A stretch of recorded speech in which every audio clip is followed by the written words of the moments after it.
The neutral world, the war, had burned across the galaxy for 50 years. Entire star systems turned to ash. Billions of lives lost. The Krell Empire and the Union forces fought with weapons that could crack planets and boil oceans. Both sides wanted total victory. Both sides refused to surrender. And Earth watched. Humanity stayed neutral. It was not an easy choice. The Union had asked Earth to join them many times. The Krell had made threats. But Earth's leaders held firm. They saw no reason to die in someone else's war. "We trade with both sides," Ambassador Tom Walker often said. "We help both sides, but we fight for neither." This policy kept Earth safe. Human merchant ships traveled freely through war zones. Both empires needed Earth's medical supplies, food, and technology. A neutral Earth was more valuable than a destroyed one. Tom Walker stood in the Earth Council chambers on this cold morning. He was a tired man with gray hair and calm eyes. For 20 years, he had kept the peace. Today felt different. "The Krell are getting desperate," said Council Leader Maria Ross. She was young for her position, but her voice carried weight. "Their empire is losing territory every month." "Desperate enemies are dangerous enemies," Tom replied. He looked at the star map on the wall. Red marks showed Krell space. Blue marks showed Union space. Green showed Earth small, but protected territory. "But our position is clear. We remain neutral." "For how much longer?" asked General David Chun. He commanded Earth's defense forces. They were small compared to the galactic powers, but well-trained. "The Krell blame us for not helping them. They say our neutrality helps the Union." "Let them complain," Maria said firmly. "We have done nothing wrong." But far from Earth, in the cold space near Mars, something was about to change everything. The medical ship Hope's Light moved slowly through the solar system. It carried 30 doctors returning from a mission to a Union colony. Also on board were 15 children, sons and daughters of Earth's diplomats, coming home from school. Captain Lisa Park sat in the command chair. She was a peaceful woman who had never wanted to see war. The Hope's Light had no weapons. It had no shield strong enough to stop military fire. It showed clear medical symbols that both sides were supposed to respect. "We're being scanned," said the sensor officer. Lisa nodded. "Normal. Both sides scan everyone. Just send our identification codes." The codes went out. Clear signals. Medical vessel. Neutral Earth ship. Protected under galactic law. 3 Krell warships appeared from behind Mars's moon. They were dark and angular, built for killing. "They're not responding to our hails," the communications officer said. Her voice shook slightly. "Keep trying," Lisa ordered. "We're protected." They know the law. The Krell ships moved closer. Their weapon ports opened. On the lead Krell warship, General Vax sat in his command throne. He was old for his species, with scars covering his gray skin. He had lost 3 sons in this war. He had lost his home world. He had lost his faith in victory. "General, that's an Earth medical ship," his second officer warned. "We cannot fire on. Humans hide behind their neutrality," Vax growled. "They grow rich while we die. They trade with our enemies. They deserve to learn fear." "Sir, the Empire forbids." "I am tired of what the Empire forbids." Vax roared. "Fire." The weapons fired. The Hope's Light had no chance. The first shot tore through the ship's hull. The second caused the reactor to explode. In 3 seconds, it was over. 45 people died. 30 doctors who had saved thousands of lives. 15 children who would never grow up. The debris scattered across Mars' orbit. A silent cloud of metal and dreams. Earth received the distress signal 7 minutes later. By then, there was nothing left to save. Everything changed in that moment. Earth had stayed neutral for 50 years. That neutrality died with the Hope's Light. Asterisk, The Awakening the Earth Council met in emergency session. Every screen showed the same image, debris floating where the Hope's light had been. 45 names scrolled beside it. 45 people who would never come home. Tom Walker stood before the council. His calm was gone. His hands shook with rage he could barely control. For 50 years, we stayed out of their war, he said quietly. We followed every law. We respected every treaty. We saved lives on both sides. He paused. And they murdered our children. Maria Ross looked at the faces around the table. Every council member wore the same expression. Grief, anger, and something else. Something cold and final. The Krell Empire has sent an apology, said the foreign minister.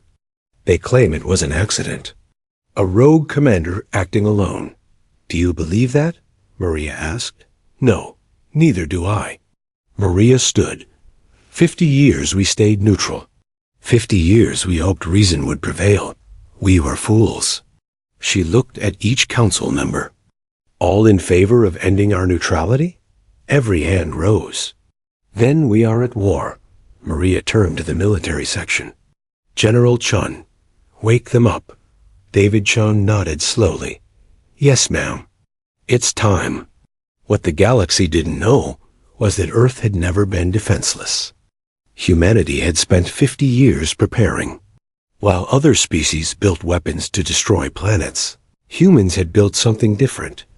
They had built weapons to win wars. Deep beneath Earth's oceans, massive facilities powered up for the first time in decades. In hidden bases on the Moon and Mars, lights came on. In the outer solar system, camouflaged stations that looked like asteroids opened their doors. Admiral Jack Stone had waited 20 years for this moment. He was a hard man with gray hair and steel in his eyes. He had trained crews in secret. He had planned strategies no one else had seen. Now his time had come. How many ships do we have ready? Maria asked him in the war room. 200, Jack replied. Not as many as the Krell or Union, but enough. Enough for what? Jack smiled. It was not a kind smile. Enough to teach them why they should have left us alone. The Krell Empire learned of Earth's declaration 3 hours later. General Vax received the news in his quarters. He laughed. The humans declare war? He said to his officers. With what? Their trade ships? Their medical vessels? He waved his hand. Send a battle group to Earth. 10 ships. Destroy their moon bases. Show them the price of... Sir, the communications officer interrupted. The humans are already here. What? They're here. At our forward base in the Deneb system. They just appeared. Vax ran to the command center. The screens showed chaos. Human ships moved through the Krell formation like sharks through fish. They were smaller than Krell warships, faster, more agile. And they fought like nothing Vax had ever seen. Krell ships relied on heavy armor and powerful frontal weapons. They expected enemies to meet them head-on, trading fire until one side broke.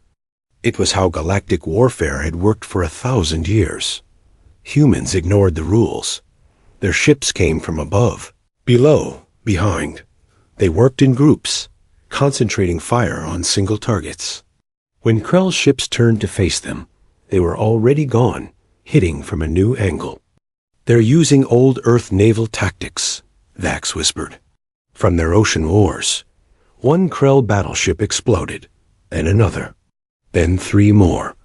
The human admiral's face appeared on every screen. Jack Stone looked at the Krell fleet with cold eyes. You killed our doctors, he said. You killed our children. You thought we would do nothing. He leaned forward. You thought wrong. Earth stayed neutral because we hoped you would find peace, Jack continued. We hoped you would remember that war destroys everything it touches. But you forced our hand. His voice grew harder. We didn't want this fight, but now that you've started it, we will finish it. The human ships fired again. More Krell vessels died. "This is for the Hope's Light," Jack said. "This is for every life you took. And this is just the beginning." The battle lasted 6 hours. When it ended, the Krell forward base was destroyed. 30 Krell warships were debris.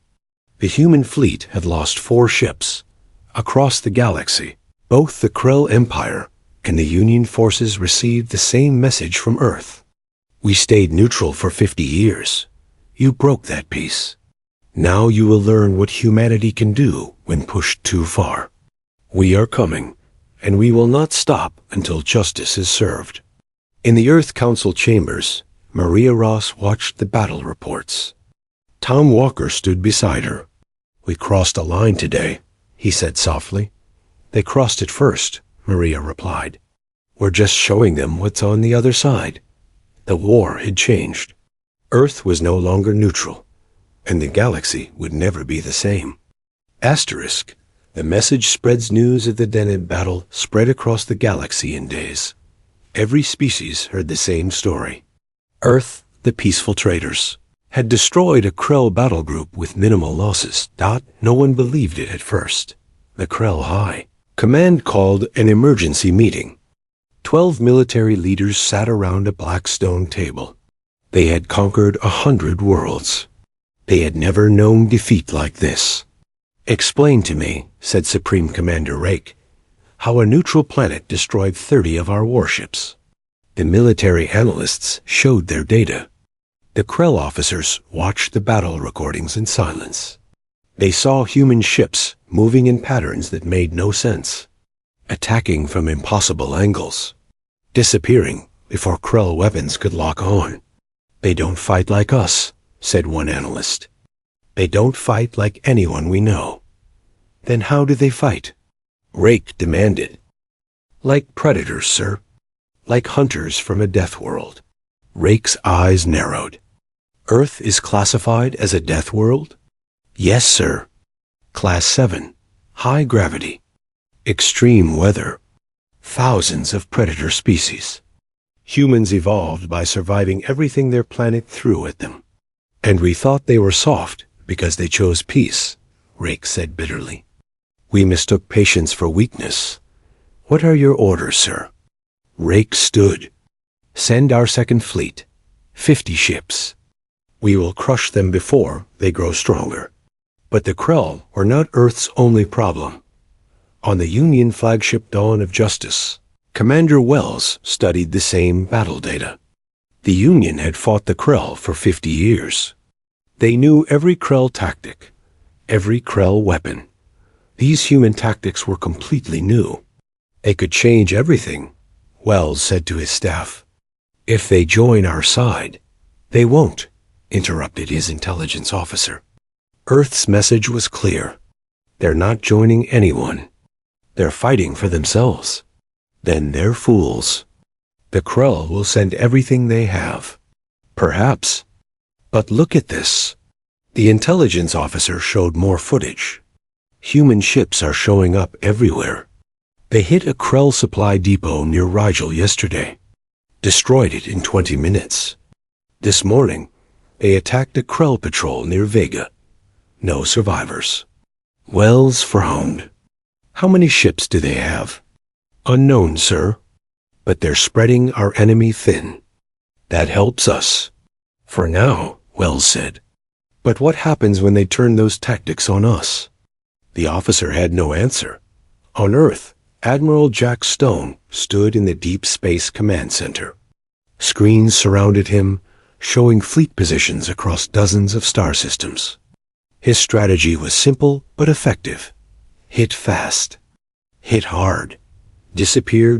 Never give the enemy time to respond. Never fight a fair battle. Always have the advantage. "Sir, the Krell Second Fleet has launched," reported his tactical officer. 50 ships heading for Earth. "Expected," Jack said calmly. "How long until they arrive?" 6 days at maximum speed." "Good. That gives us time." Jack turned to his fleet commanders on the screens. "Execute Operation Scattered Strike. Hit every Krell outpost within 50 light years of their fleet's path. Make them worry about everything except Earth. Sir, that will divide our forces, one commander warned. Exactly. The Krell think in terms of big battles. Fleet against fleet. They don't understand guerrilla warfare. Jack smiled. By the time they reach Earth, they'll be exhausted, paranoid, and undermanned. Then we hit them with everything we have. The human fleet split into 20 groups. Each group struck a different target. Krell supply lines burned. Communication stations went dark. Mining colonies fell silent. The Krell Second Fleet raced toward Earth, but reports of attacks came from every direction. Commander Rake ordered ships to respond. His fleet of 50 became 45, then 40, then 30-5. By the time they reached Earth's solar system, only 30 ships remained. And Earth was ready. General Vax watched from his prison cell. After the Deneb disaster, the Krell Empire had arrested him. He sat in darkness, replaying his decisions. He had fired on the Hope's light. He had awakened something terrible. Now he understood. Earth's neutrality had never been weakness. It had been mercy. They were giving us a chance, he whispered to himself. They were hoping we would be wise enough not to force them into war. His guard looked at him. What did you say? The humans stayed neutral because they didn't want to show us what they really are, Vax said. We thought they were sheep. But sheep don't colonize death worlds. Sheep don't survive and thrive where everything wants to kill them. Then what are they? Vax met the guard's eyes. They're wolves. And we just kicked their den. In Earth orbit, Jack Stone watched the Krell Second Fleet approach. 30 ships against Earth's defenses. The odds seemed even, but the Krell had forgotten something important. They were invading humanity's home, and humans defended their home with everything they had. All ships, Jack said quietly. Fire when ready. The battle for Earth was about to begin. Asterisk, the battle for Earth. The Krell Second Fleet entered the solar system expecting an easy victory. 30 warships against a single planet. Commander Rake sat in his flagship, confident. Earth had no orbital stations on their sensors. No defensive platforms. No visible fleet. Where are they hiding? Asked his tactical officer. It doesn't matter, Rake replied. Advance to firing range. We will bombard their cities until they surrender. The fleet moved past Neptune. Then Uranus. Still nothing. Sir, I'm detecting strange readings near Saturn's rings, the sensor officer reported. Strange how? The asteroids are moving. Rake leaned forward. Asteroids don't move on their own. These do, sir. The asteroids opened fire. What the Krell thought were rocks were actually human defense platforms. Disguised stations hidden throughout the solar system. They had waited silently for years, looking like natural debris. Now they woke up. Missiles streaked from Saturn's rings. Railguns fired from Jupiter's moons. Laser batteries emerged from the asteroid belt. The Krell fleet found itself in a shooting gallery. Evasive action. Rake shouted. But the human defenses had been positioned perfectly. Every angle was covered. Every escape route blocked.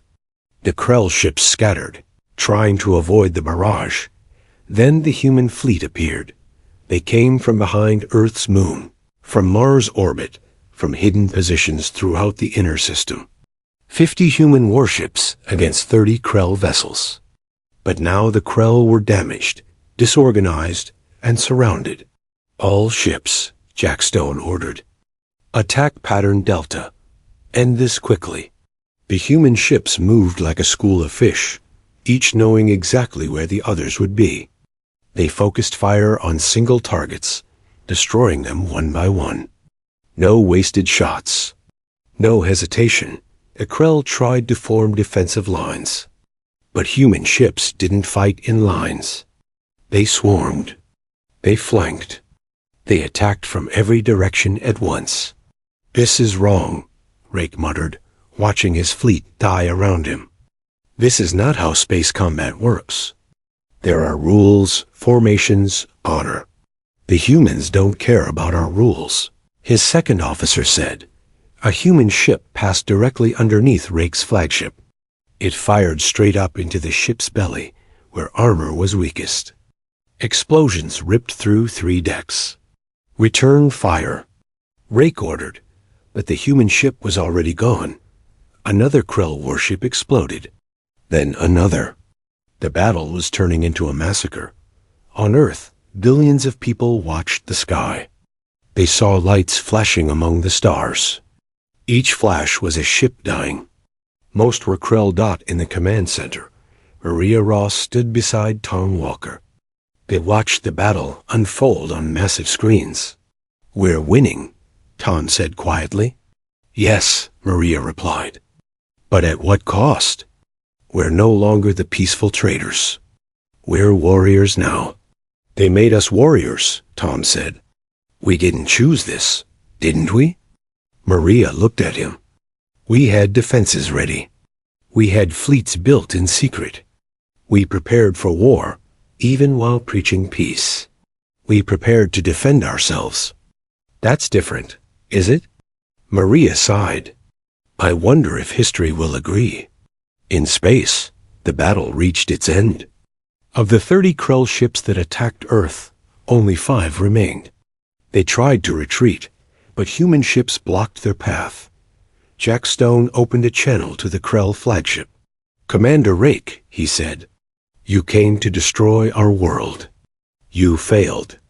Surrender now, and your crews will be treated according to galactic law. Rake looked at his ruined bridge. Half his crew was dead. His ship was dying. But pride made him hesitate. If I surrender, the Empire will execute me for cowardice, he said. If you don't surrender, you'll die here, Jack replied. At least prison gives you a chance to see tomorrow. Rake closed his eyes.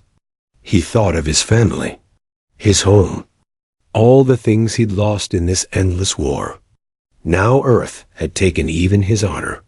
I surrender, he said. The 5 remaining Krell ships powered down their weapons. Human boarding teams secured them. A battle was over. Earth had defended itself. The Krell's second fleet was destroyed or captured. News of the victory spread across the galaxy faster than light. The Union sent congratulations and another request for alliance. Earth ignored it. The Krell Empire sent threats and demands for prisoner return. Earth ignored those 2 in the Earth Council chambers. Maria addressed her government. Today we proved that Earth can defend itself, she said. We showed the galaxy that we are not weak. But this is not the end. The Krell will send more ships. Bigger fleets. They cannot afford to let this defeat stand. Then what do we do? Asked a council member. We do what humans have always done, Maria said. We adapt. We overcome. We survive. Jack Stone appeared on screen from orbit. Ma'am, we've interrogated the Krell prisoners. They say the Empire is gathering its 3rd fleet, 200 ships. The largest force they've ever assembled. The council chamber went silent. How long do we have?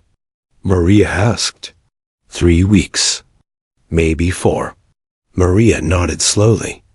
Then we have work to do. Admiral Stone, prepare our defenses. Council members, contact our allies on other worlds. It's time Earth stopped fighting alone. We're forming alliances?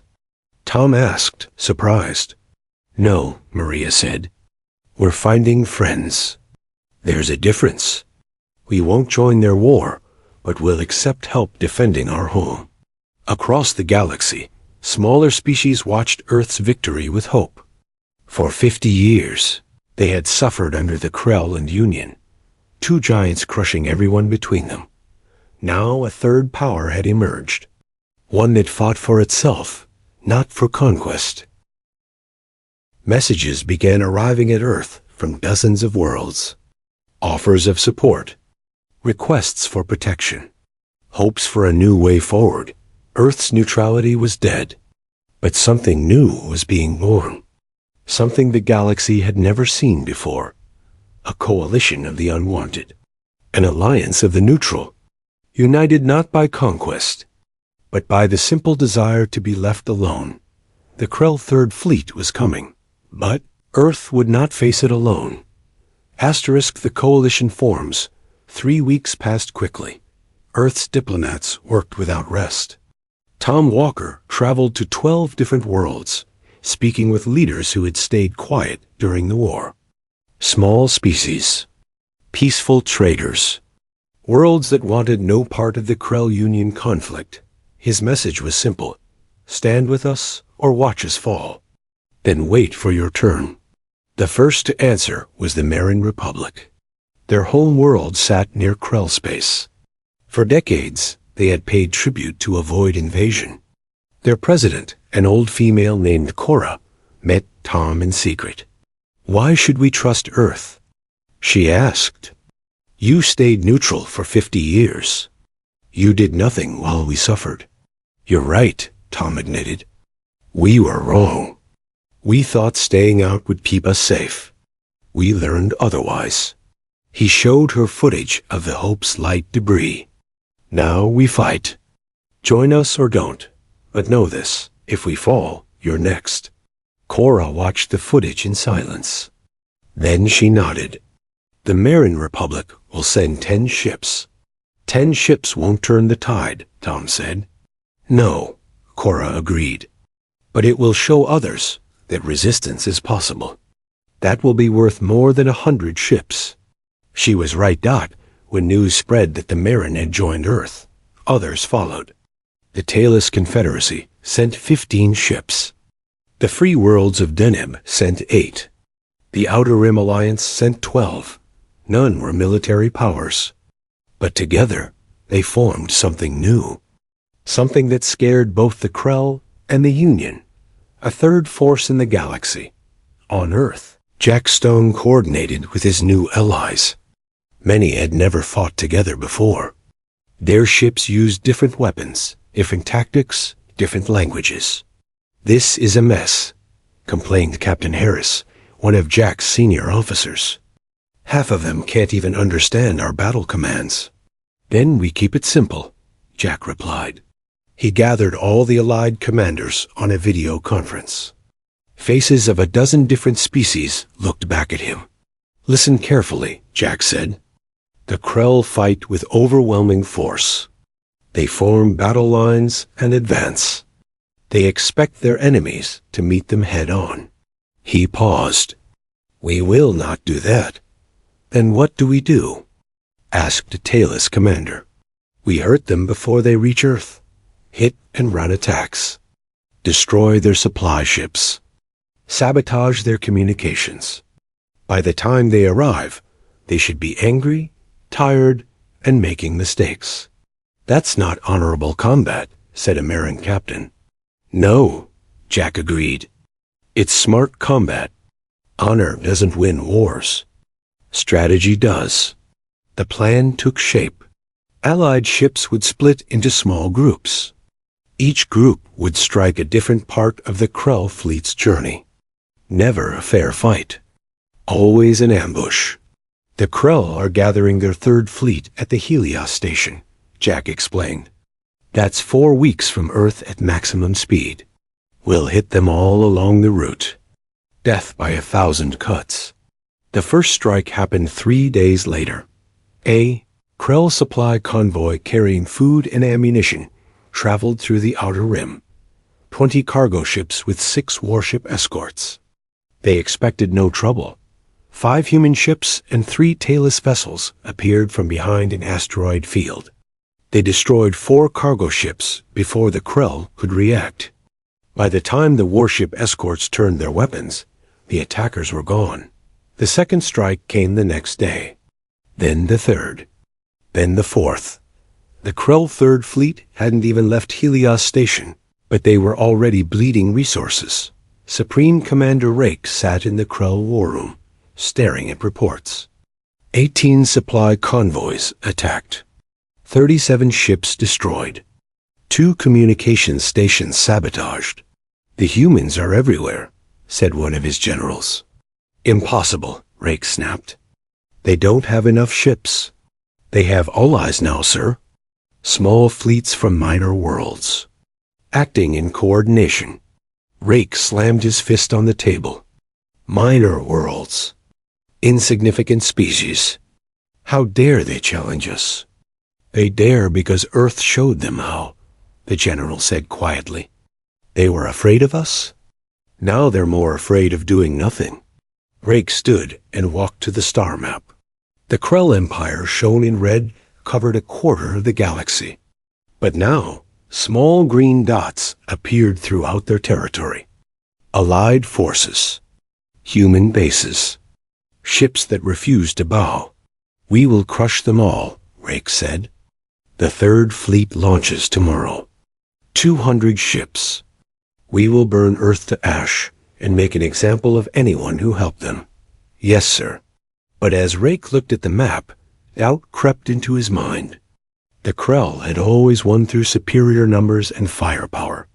They had never faced an enemy like this. An enemy that refused to fight fair. That turned every rock and shadow into a weapon. Earth had been neutral for 50 years. In that time, humanity had watched, learned, prepared. Now, they were teaching the galaxy a new way to fight. The Krell Third Fleet launched the next morning. 200 warships, the pride of the Empire. Set course for Earth. They expected glory. They would find something very different. In Earth's command center. Jack Stone watched the enemy fleet begin its journey. 4 weeks until they arrived. 4 weeks to bleed them dry. "All ships," he ordered. "Execute Operation Long Night. Make them regret every light year they travel." The human fleet dispersed into the darkness. The hunt had begun. Asterisk.